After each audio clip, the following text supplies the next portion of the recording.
Most people aren't obsessed with their goals because they don't believe they're worthy of them.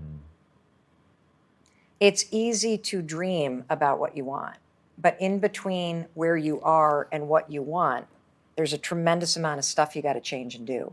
If you've been sitting around waiting for somebody to discover you, to pick you, to save you, to rescue you, to give you your shot, it's not fucking happening.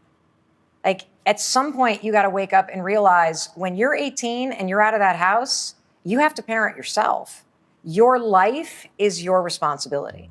And as a woman, one of the things that I found to be extraordinarily transformational is when I stopped, in a very traditional sense, looking to my partner to be responsible for providing for me, providing financially, providing the support, providing. When I realized, wait a minute, it starts with me.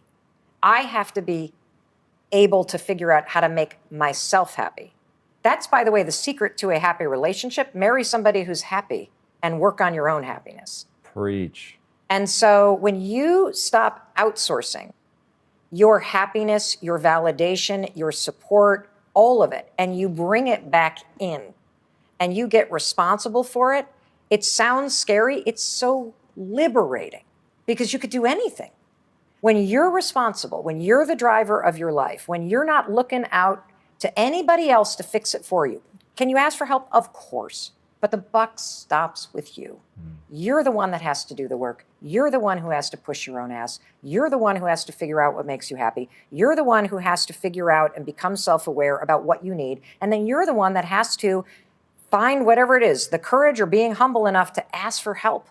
Even if it's asking for help from the biggest ally that you have, which is the person staring back at you in the mirror every damn morning.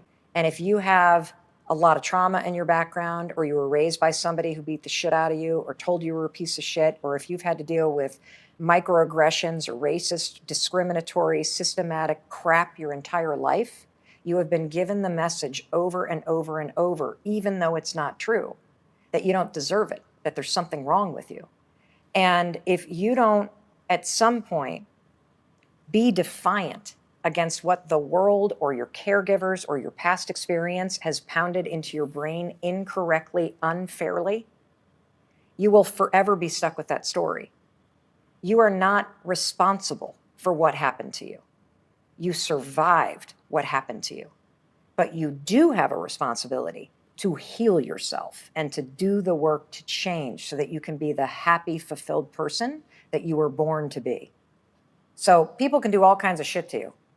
And you can be born into situations that are not fair, they're not safe, they're cruel, it's unfair, you didn't deserve it. But the real power that you always have is how you react to it mentally.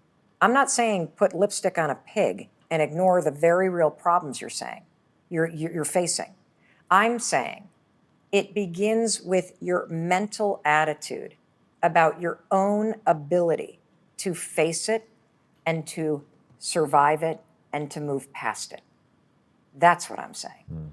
Because without that, like, let's go back to the woman in the domestic violence shelter who's had the shit beaten out of her by partners, who has immense emotional trauma stored in her nervous system, stored in the neurochemistry of her brain.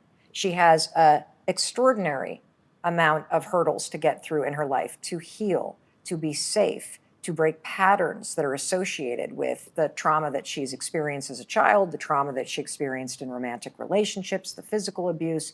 She has issues related to poverty. Can a human being survive those things and change? Of course they can. It begins, though, with the belief that you can. And so when I come back to this moment every single morning, you can have nothing and you can still have your own back. You can have tremendous problems and very real obstacles that you're facing. And you can have a mindset that says, through my efforts, my attitude, I can have an impact on the situation that I'm in. That's the power that I have. I can ask for help because I believe I deserve it. I can seek therapy because I believe I should heal because I deserve that. I can seek information from shows like Impact Theory about how to break trauma patterns, about how to regulate my nervous system, because I believe I am worthy of that. When I raise my hand in the mirror, I'm basically saying, fuck off to these people that hurt me, because I believe that I deserve better. That's where it begins. It begins with you. Self-confidence, self-love, self-esteem, self-reliance, self-awareness. It all has the same self. You have to give yourself those things. You want validation? Give it to yourself. You want to be cheered for? Give it to yourself. You want to feel supported in life? Start by giving those things to yourself, because the most important relationship that you have is the one you have with yourself, and you work on it the least. It's the foundation of every relationship you have. And so I believe that there are simple things you can do, from looking at hearts, which doesn't solve your problems. It proves to you that it's possible to change the way your brain works. That's why I want you to do it. It's not going to take away poverty. It's not going to make you lose 100 pounds. It's going to prove to you that shit, you do have power over the way your mind works. And when you get crafty about training your brain, you can do really cool shit. And when your attitude is optimistic, based on research, we know that you will work harder and keep going because you believe that it makes a difference. It begins with these simple things. So it's what I started doing before the 5-second rule, 5, 4, 3, 2, 1, because you can count backwards to do the same thing. But a lot of times it's the pattern of negative thoughts. I'm fat, I'm this, I'm that, I'm the other thing, I'm not good enough, I'm not smart enough. Or even just worrying. What if the Delta variant takes off? What if I don't go back to work? What if this happens? What if that? How is that helping you exactly? Like, there's productive worry, which is worry that motivates you to take action. And then there's destructive worry, which is worry that makes you literally circle the drain mentally. You always want to interrupt destructive worry or any kind of destructive self-talk. So the second you catch yourself going, gosh, I look fat, or boy, I'm a loser, or there I go, I failed again, you're like, literally slap that shit away, like high five it away. I'm not thinking about that. I'm not thinking about that. I'm not thinking about that. And you start with, I'm not thinking about that, because if you're so used to hearing I'm not good enough, there's no fucking way you're going to believe the mantra, I'm good enough.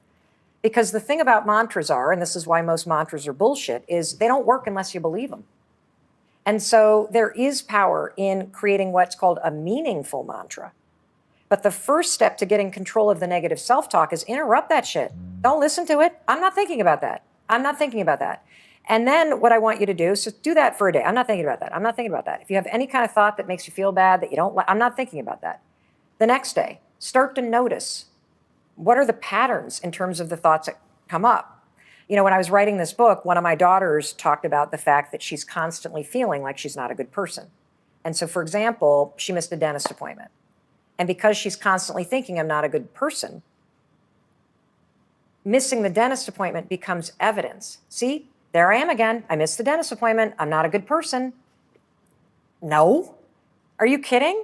Like, if somebody doesn't have the story, if somebody has a different story, like I'm a pretty good person, I do my best, and you miss the dentist appointment, a lot of us are like, oh, thank God, I can't stand the dentist. You know, I'll pay the $20 fee. I don't have to go. You don't attach, I'm a shitty person to it. And so she started using, I'm not thinking about that. She's not ready to believe she's a good person yet, because she's so used to saying, I'm not a good person. So the first step is interrupt the thing. Then take notice, and then you can start to create what I call a meaningful mantra, because now we want to break the pattern by saying, I'm not thinking about that, or use the 5-second rule, 5, 4, 3, 2, 1. And then when you're ready, you can create a meaningful mantra to replace it, because any pattern is going to repeat unless you replace it. And so meaningful mantras are things that you can be like, yeah, I can believe that. So it might be, I'm not perfect, but I'm trying. I'm not perfect, but I'm doing my best. I screw up sometimes, but I'm not a bad person. You know, like those kind of things that are sort of not like, yeah, superhero, mantra, I'm fabulous. Like, most of us don't really feel that way about ourselves. So if you just are like, I'm doing the best I can, that's pretty empowering if you think about it. Or I can learn from this. Or this is temporary. I'll be okay. Those sorts of things are little ways to high-five your mind instead of, again, going low. You got a choice. Do you take yourself down or do you lift yourself up? Are you going outside of yourself or are you coming back in for what you need? I want you to come in and lift yourself up. That's what the High Five Habit's about.